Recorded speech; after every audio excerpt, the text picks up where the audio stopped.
Let me share something most people never realize until it's too late. Success doesn't make a lot of noise while it's happening. It doesn't shout. It doesn't announce itself. It whispers. It builds quietly in the early mornings when no one is watching, in the evenings when most people are distracted, and in the disciplined decisions that seem small but shape entire destinies. See, the world celebrates the result, but it ignores the process. People applaud the wealth, the lifestyle, the freedom, but they forget that riches are built in private long before they're displayed in public. The real work happens in silence. It's done when no one is clapping, no one is complimenting, and no one is paying attention. That's where success is born. Most people don't fail because they're incapable. They fail because they're inconsistent. They start a new habit on Monday and quit by Thursday. They want instant fireworks, but wealth doesn't work that way. Success compounds in the shadows. It's built through small disciplines, practiced daily, repeated quietly, and protected fiercely. And here's the truth about the human mind. It loves comfort, not correction. It prefers entertainment over discipline, reaction over reflection.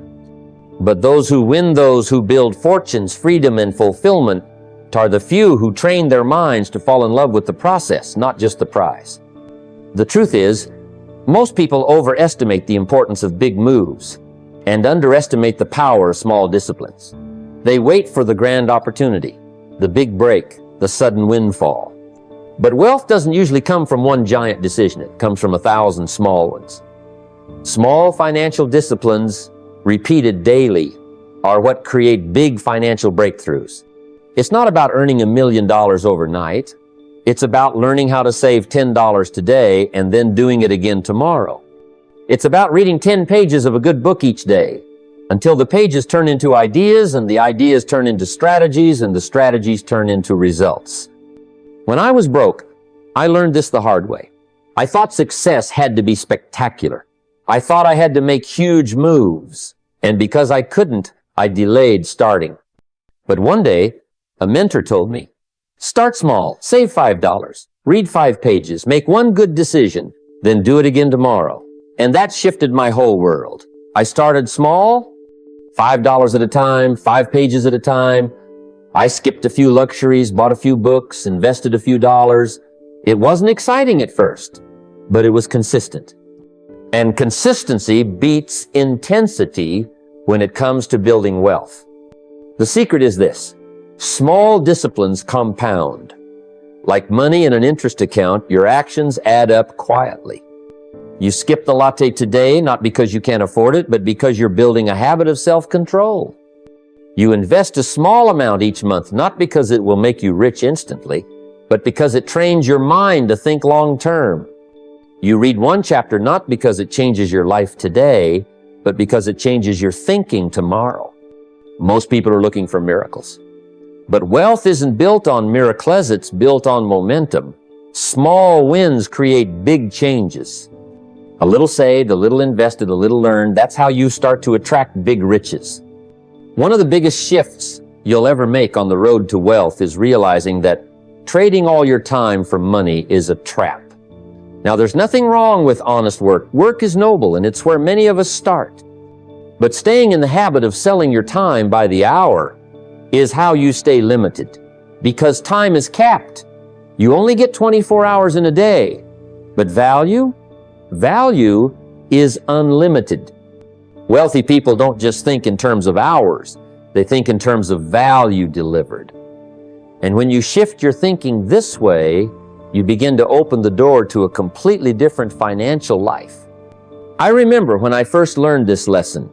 I was working hard, long hours, but the money wasn't showing up the way I wanted. And someone asked me a simple question. Are you solving bigger problems? At first, I didn't understand. But then I realized my paycheck was tied to the size of the problem I was solving. Small problems produce small paychecks. Big problems produce big paychecks. And beyond that, if you can find a way to solve a problem once, but help many people with it, you start to scale your wealth. Think about it. A doctor solves a specialized health problem and gets paid accordingly. A business owner solves a need for hundreds or thousands of people and gets paid in multiples. A consultant helps a company grow by millions, and that's why they earn more. So the question becomes, what problem can you solve that helps others? And how can you do it at scale? The wealthy build assets and systems that create value even when they're not present. They write a book that sells while they sleep. They invest in real estate that pays them rent month after month. They build businesses that run with teams and processes. This isn't about working harder. It's about thinking differently. Find a way to multiply your impact without multiplying your hours. If you want to get rich, stop asking, how can I work more hours? And start asking, how can I help more people? Because the more people you serve, the more wealth you attract. One of the most valuable skills you can develop on the journey to wealth is the skill of observation, not casual watching reel observation. Most people see success from a distance and make assumptions. They think, oh, he got lucky, or she must have had a connection. But if you look closer, if you become a student of patterns, you'll see something very different. Wealth leaves clues, and those clues are hidden in the daily disciplines and decisions that most people ignore. The key is to watch not just where successful people are today, but how they got there. When I started learning this, I changed the way I viewed the wealthy. Instead of envying them, I studied them. I watched how they spent their time. I noticed they weren't chasing every new trend or shiny object. They were steady, focused, and intentional. I saw that they prioritized investments over luxuries. They had nicer things, yes, but usually after their assets were secure. They didn't buy status, they bought freedom. And freedom, I learned, is the ultimate luxury. I also noticed how they treated learning. Wealthy people read, they attend seminars, they ask questions, they're always in the pursuit of wisdom. They don't think they know everything, they know they need to keep sharpening the saw. That's how they stay ahead. When they make mistakes, they don't hide from them, they document them, they learn from them, and they course correct quickly. That's observation in action, not just watching others, but watching yourself. It's important to watch how wealthy people invest, not just in stocks or real estate, but in relationships, in ideas, and in themselves. They build connections that open doors. They find mentors. They take calculated risks, but not reckless ones. They study before they leap. They don't make decisions based on emotion. They make them based on data, wisdom, and reflection. If you want to replicate wealth, don't just study the results. Study the process. Watch what successful people do daily. How do they start their mornings? What do they prioritize? What do they ignore? Success is found in those small, repeated choices, not just in the end result. Wealth is not accidental, it's observable. One of the simplest disciplines you can develop and one of the most profitablest reading. Now, I'm not talking about scrolling headlines or flipping through social media. I'm talking about intentional, focused reading books that expand your thinking, that sharpen your skills, that teach you how money works, how people succeed, and how the wealthy stay wealthy. If you study the habits of successful people, you'll find this pattern again and again, they read. Not occasionally, but daily. When I first started my own journey, I was broke financially and broke mentally. But someone handed me a book that changed my thinking. That book planted a seed. After that, I made it a goal to read at least 10 pages of something useful every day. 10 pages doesn't sound like much, but do the math. 10 pages a day is 3,650 pages a year. That's about 12 to 15 good books. Over 5 years, that's 60 to 75 books. Now imagine if those books are about money, business, strategy, discipline, personal growth, communication, and leadership. Think about how different your mind would be after reading that much wisdom. The pages might seem small, but the results are enormous.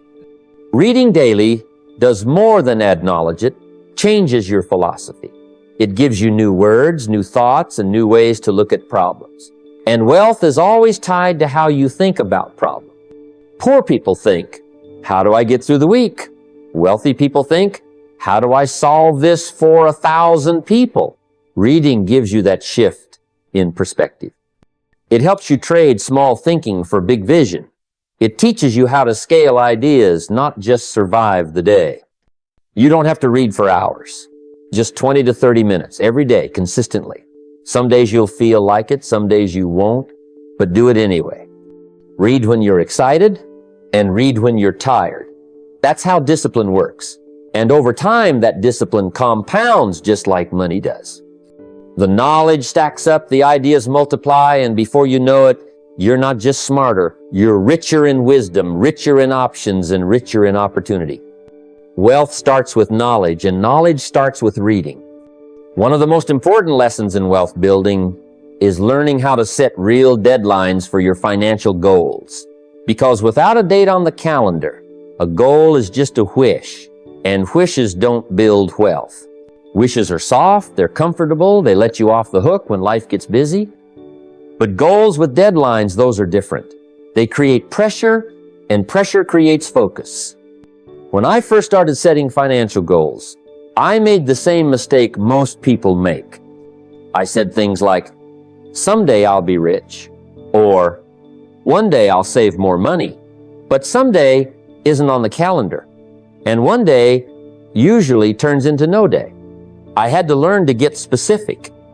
I had to say, by the 31st of December of this year, I'll have my first $10,000 saved. That changed everything. It moved the goal from imagination to reality. And when the deadline is real, your behavior changes. You start asking better questions. What do I need to cut back on? How can I earn a little more this month? See? What small discipline can I tighten up so I stay on track? That's when real progress happens. Start simple. Write down exactly when you'll save your first $10,000. Then, once you hit that, write down when you'll invest your first $100,000. After that, set a date for when you'll create your first stream of passive income, maybe from real estate dividends or a business that runs without you. Each goal needs a number, and each number needs a date. It doesn't matter how far off the goal seems right now. What matters is that you make the commitment. The mind works better when there's a clock ticking. It stops procrastinating and starts prioritizing. I remember mentoring a young man who said, I want to be financially free one day.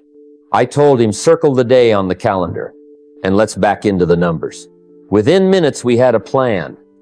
That's the power of deadlines. They turn hope into a strategy.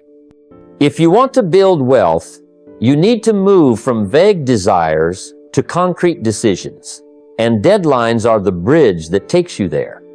One of the most valuable disciplines you can develop on the road to wealth is learning how to say, not yet. That's the phrase that separates the financially free from the financially frustrated. It's not about saying no forever. It's about saying not yet until you're ready, until the foundation is built, until your investments are growing, until your wealth machine is working while you sleep. The poor mindset says, I want it now. The rich mindset says, I want it right. There's a big difference between those two. I remember early in my career when I started making a little more money, the temptation showed up quick. A new car, a fancier wardrobe, the bigger house. It was all there, calling my name.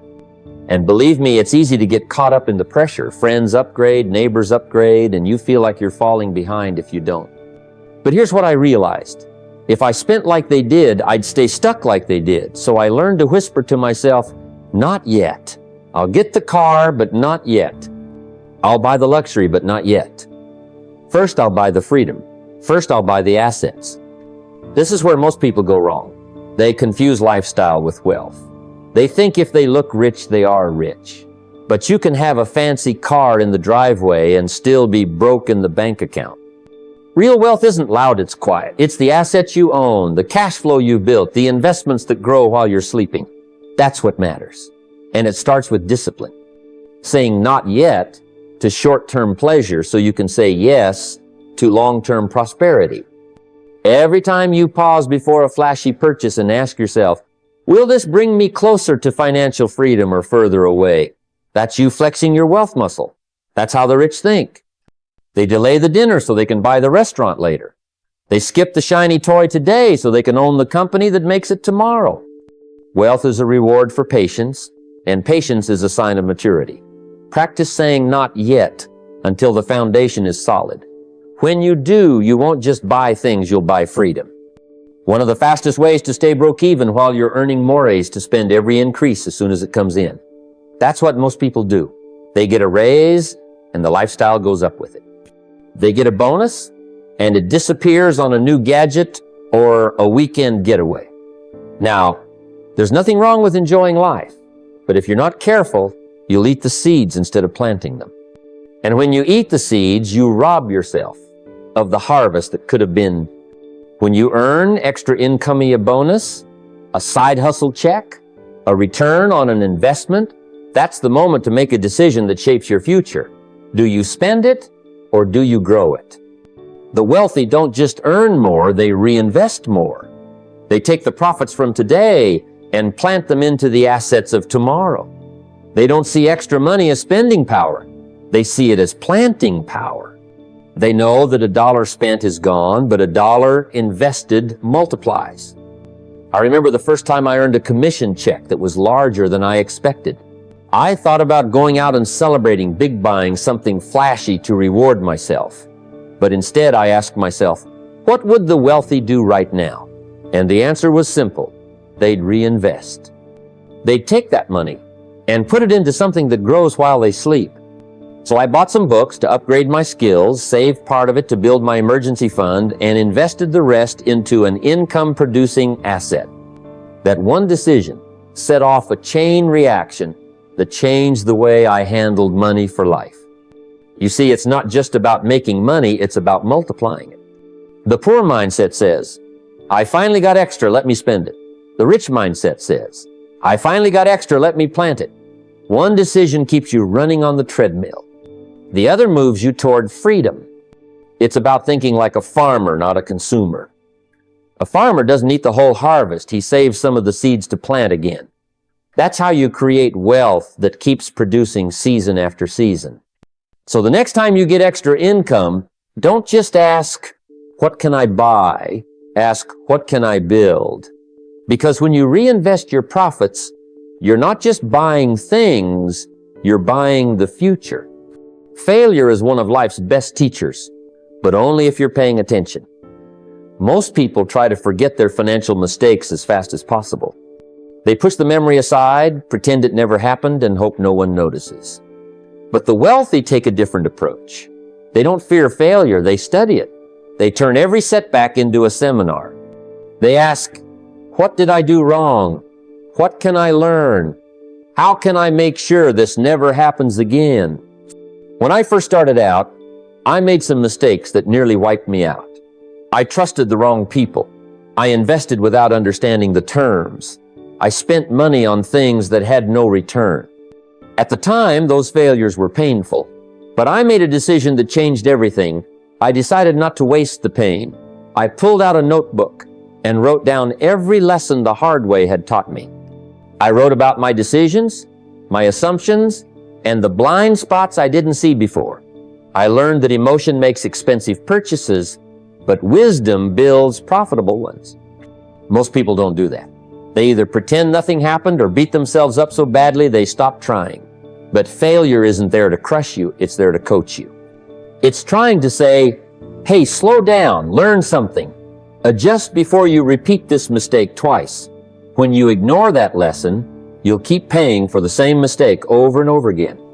But when you extract the lesson, the failure becomes an asset instead of a liability. Think about it this way. Mistakes are tuition. You can waste the tuition or you can get the education. The wealthy always choose the education. They create a system for learning from every setback. After a bad investment, they don't just say, that was unlucky. They analyze it. They ask, did I research it enough? Did I understand the risk? Was I too emotional? Did I follow my plan or get distracted by excitement? One of the best practices you can develop is keeping a lesson log.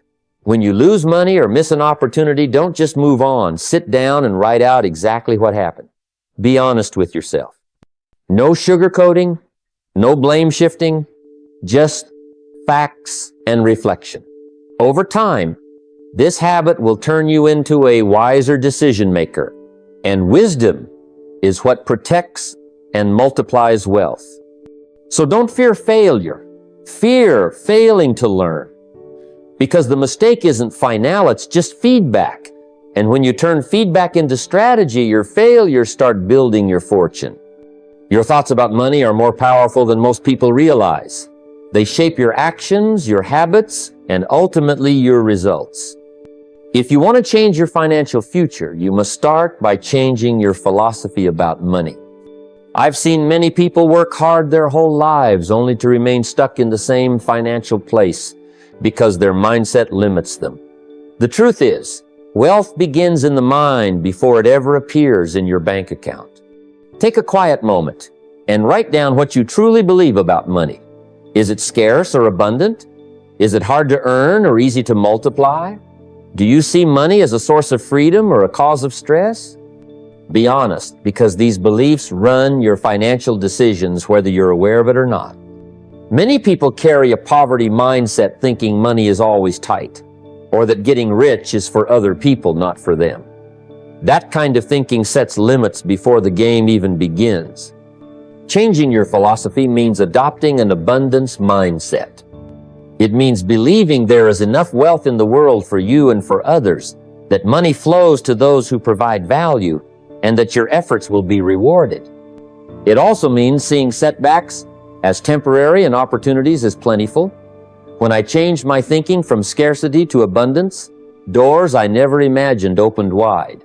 Suddenly, I wasn't looking for luck. I was looking for lessons, for growth, for ways to add value. Your mindset about money affects how you handle it. If you believe money is scarce, you'll hold tightly, afraid to invest or take risks. If you believe money is abundant, you'll be more willing to grow it, to take calculated risks, and to create multiple streams of income. The wealthy don't just manage money. They manage their relationship with money. They see it as a tool, means to live freely, give generously, and build legacies. This shift in philosophy isn't something that happens overnight. It takes time, reflection, and repetition. You'll need to catch your limiting beliefs and consciously replace them with empowering truths. Surround yourself with people who think big. Read books that expand your thinking. Listen to voices that encourage abundance. Remember, your results follow your beliefs, change your money philosophy, and you change your financial destiny. Wealth is not just about numbers in your account. It's about the mindset that drives those numbers.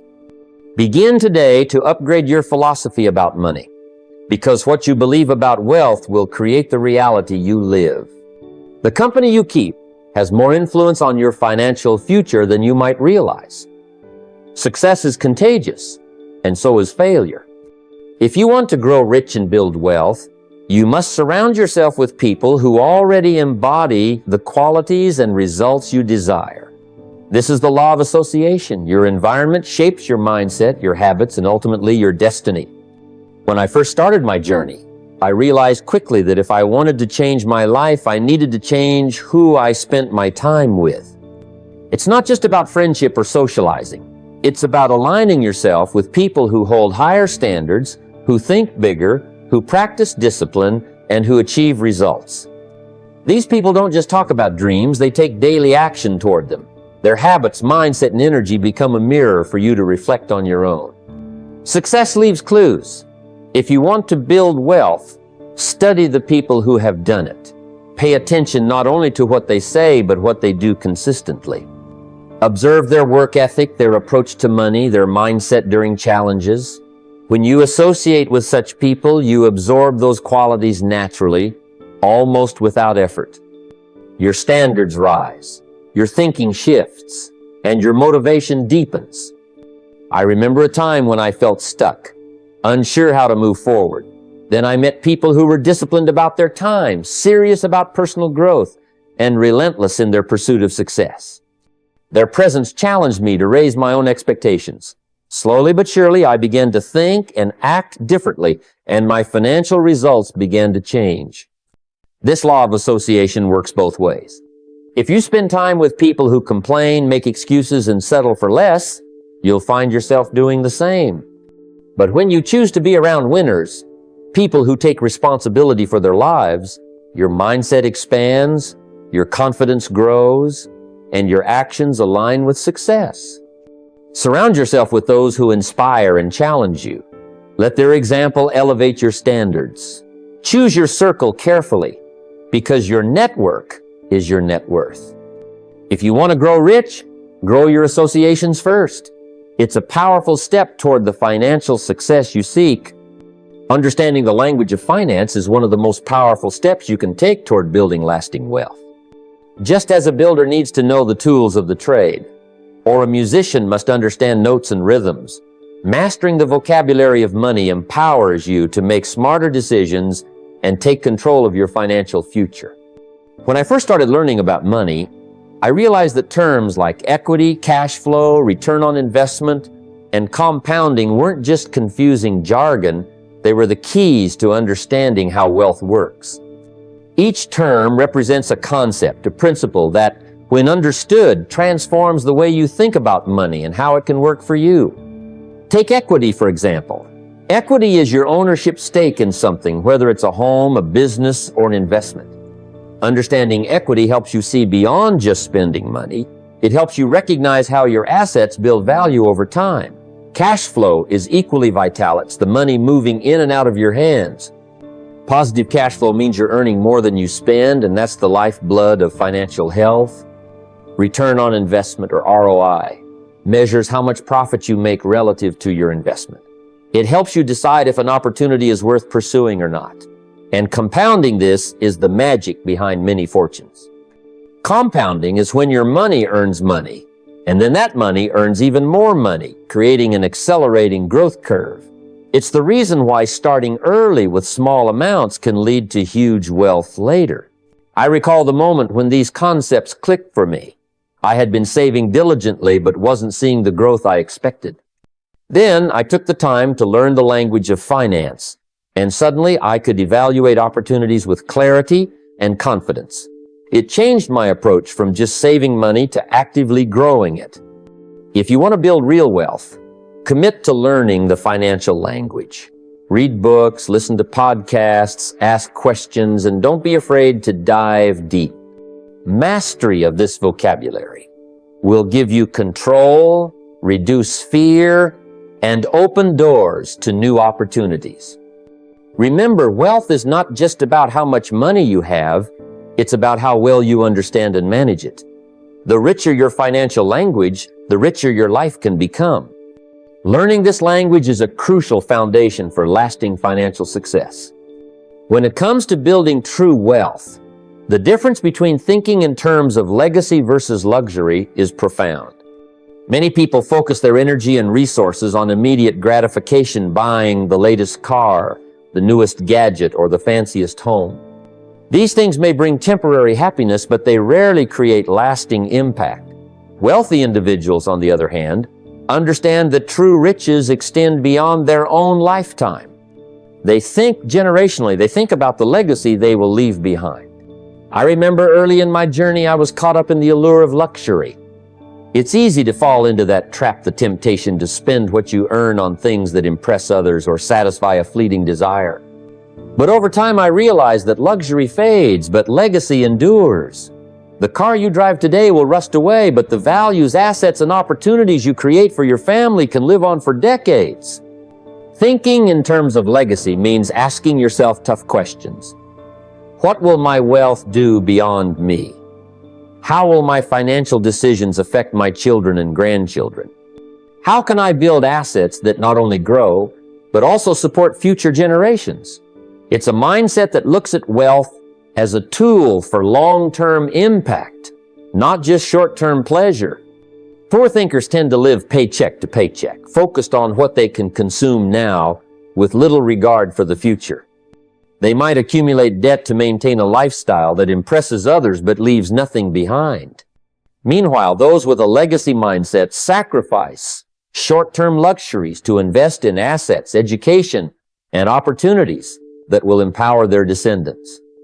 In practical terms, building a legacy means creating systems that generate passive income, setting up trusts or educational funds, and instilling strong financial values in your family. It's about more than money. It's about wisdom, character, and responsibility. pass from one generation to the next. I encourage you to shift your focus today. Don't just think about what you can buy now. Think about what you can build that will outlive you. Wealth accumulated with legacy in mind is wealth that truly matters. It's a gift that will keep giving long after you're gone. Make your financial decisions with the future in view, and you will create a legacy that your children and their children will thank you for. As we bring this conversation to a close, remember that building wealth is far more than accumulating dollar sits about shaping your mindset, your habits, and your legacy. True riches come to those who practice small, consistent disciplines every day, who think beyond immediate pleasure, and who focus on creating lasting value for themselves and those they love. Wealth is not an accident. It is the natural result of clarity, discipline, and wise decisions made over time. Now is the moment to take ownership of your financial future. Decide what rich truly means for you. Set clear goals, build habits that serve those goals, and surround yourself with influences that raise your standards. Commit to learning daily, acting with patience, and reinvesting in yourself and your assets. Don't let distractions steal your focus or temptations derail your progress. Remember, every great fortune began with a simple, steady step forward. Start today, not tomorrow. Take one action toward your financial vision, no matter how small. Let that action build momentum, because success is built in silence, in the quiet moments of discipline that compound over time. Choose to live like the wealthy, not just in income, but in mindset, and watch how your life transforms. Your future is created by what you do today. Make it count.